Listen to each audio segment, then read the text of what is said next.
আজকে আমাদের ফ্যামিলি ভ্রমণ, আমরা যাচ্ছি জিন্দা পার্কে। ঢাকার অদূরে এই জিন্দা পার্কটি হঠাৎ করে এই আয়োজন। আমরা আজকে পুরোটা বিকেল জুড়ে থাকবো সেই জিন্দা পার্কে। তো আমাদের সেই খুনসুটি, সেই কাটানোর সময়গুলো আপনাদের সাথে শেয়ার করবো।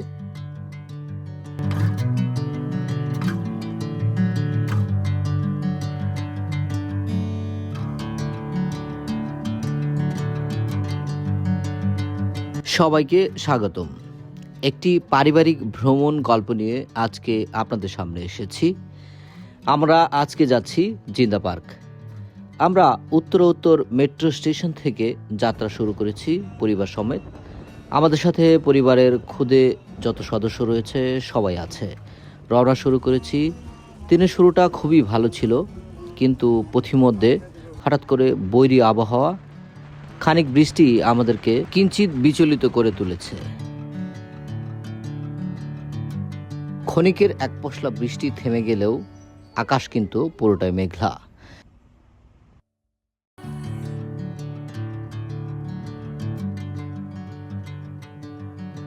ত্রিশ মিনিটের ব্যবধানে আমরা পৌঁছে গেছি আমাদের গন্তব্য জিন্দা পার্কে।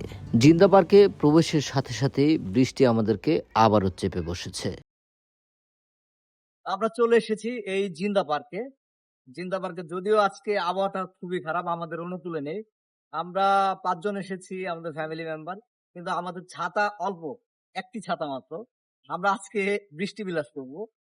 পরিবেশটা একেবারে শান্ত, একটা সবুজ একটা প্রকৃতির মতো আশপাশ জুড়ে দেখাবো। আমরা পথে এখন প্রবেশ করবো, আসুন।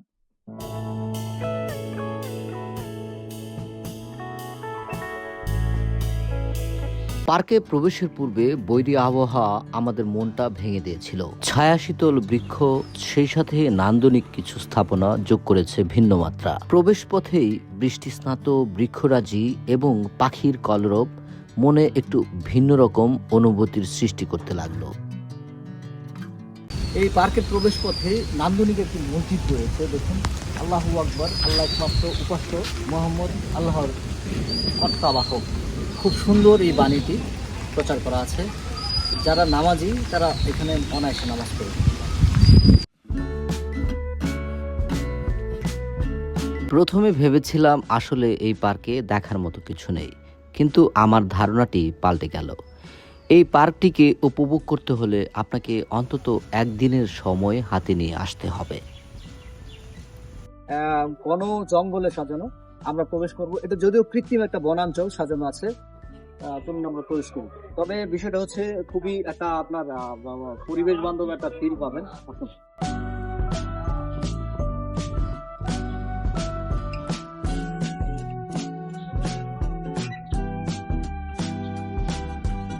কৃত্রিম এই বনের মধ্যে দিয়ে আপনি হাঁটতে হাঁটতে যদি ক্লান্ত হয়ে যান, যদি আপনার পানীয় কিছু প্রয়োজন হয়, তাছাড়া যদি খাবারের প্রয়োজন হয়, এখানে মাঝখানটাতে কিন্তু একটি রেস্তোরাঁ রয়েছে। যথেষ্ট পরিমাণ খাবারের সমাহার আছে। আপনারা এখান থেকে বেছে বেছে পছন্দসই খাবার নিতে পারবেন।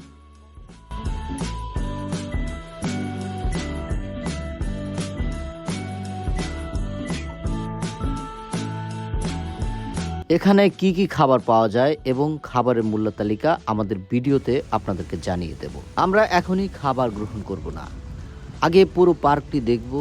পার্কের সৌন্দর্য উপভোগ করে ক্লান্ত হলে বা ক্ষুধার্ত হওয়ার পর আমরা খাবার গ্রহণ করব।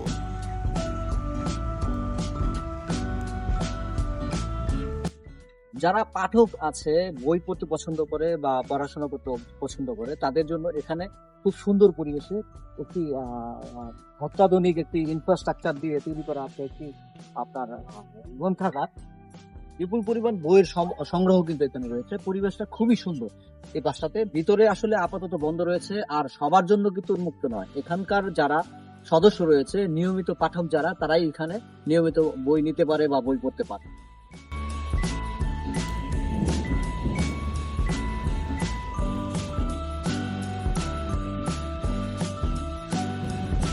চারপাশে সবুজ স্নিগ্ধ প্রকৃতি, সেই সাথে পাখির কলকাকলি।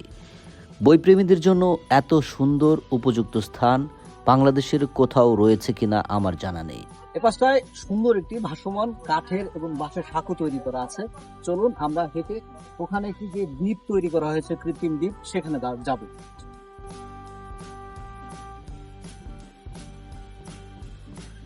খুবই ভালো লাগছে কিন্তু ফিলটা এই জায়গাটাতে এসে একটু অন্যরকম একটু ফিল পাচ্ছি। সত্যি নিঃসন্দেহে খুবই ভালো লাগার মতো জায়গা আমার কাছে। এখানকার যে এখানটায় এই পরিবেশটা, আশপাশের পরিবেশটা সুন্দর করে যে প্রাকৃতিক ভাবে যে গড়ে তোলা হয়েছে, কিছু প্রাকৃতিকের সাথে কৃত্রিম একটা পরিবেশ তৈরি করা হয়েছে।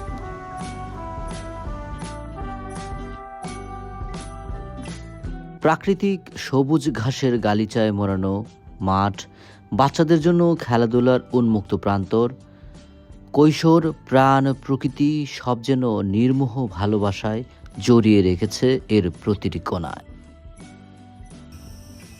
মস্ত বড় দিঘির পাশে কনক্রিটের দোতলা ঘরে টিনের ছাউনি, বৃষ্টির শব্দ, পানিতে প্রতিফলিত চাঁদের পূর্ণিমা, ঝিঝি পোকার নির্ঘুম রাত, ভোরের সূর্যে প্রতিফলিত মাটির দেয়াল।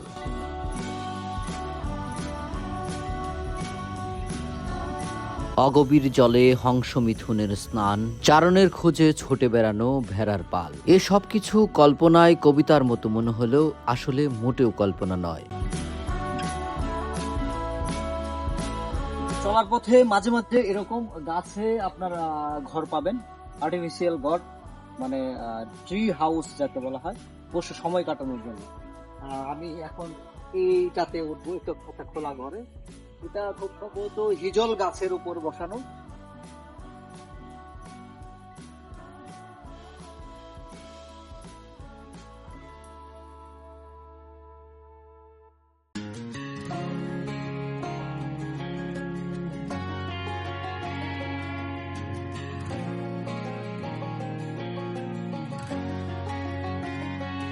আমি কিন্তু অনেকটা উপরে,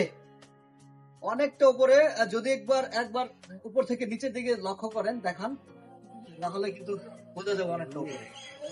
এটা টি হাউস, করে আড্ডা দিলেন, গান বাজনা করলেন, ও নিঃসন্দেহে খুবই ভালো লাগার মতো।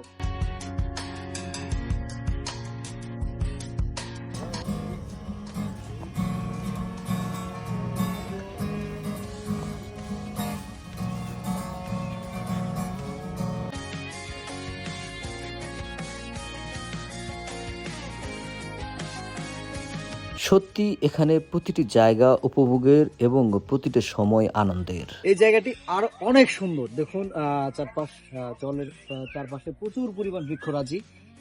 আপনার পেছনে ফুটেছে জারুল, ফুটেছে সোনালু, ক্যাশিয়ার মতো নান্দনিক ফুলগুলো এখানে গাছে গাছে ফুটেছে।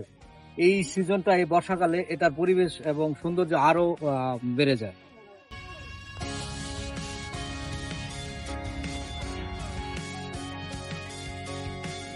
ঘুরতে ঘুরতে দুপুরের সময় পেরিয়ে প্রায় বিকালের দিকে ছুঁই ছুঁই, ক্ষুধার জ্বালায় পেটে কিন্তু হাহাকার লেগেছে, তাই ছুটে গেলাম রেস্টুরেন্টে।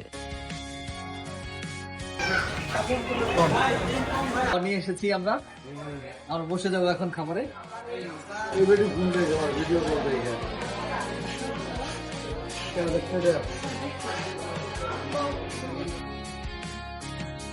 আমরা 300 টাকা করে মুরগির দুটো প্যাকেজ এবং 350 টাকা করে গরুর দুটি প্যাকেজ নিয়েছি। সেই সাথে ভাত, সবজি এবং সালাদ তো রয়েছে। আপনি চাইলে ভাতের পরিবর্তে পোলাও নিতে পারেন। সুপার লেভেলের ঠিক আছে। খাবার গরু ভালো, কিন্তু পরে বলবো রিভিউ।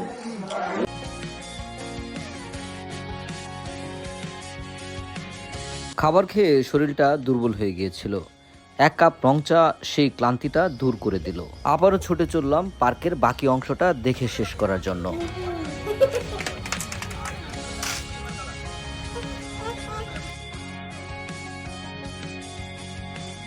বিনোদনের জন্য পার্কে কোনো ধরনের রাইড চালু না থাকলেও এই পার্কের প্রাকৃতিক সৌন্দর্য উপভোগ করতে করতে কখন যে আপনার দিনটি শেষ হয়ে যাবে আপনি টেরও পাবেন না।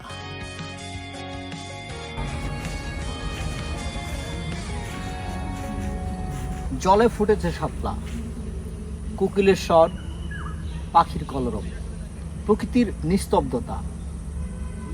নিস্তব্ধতার একেবারে পরিপূর্ণ রূপ এই জিন্দা পার্কে।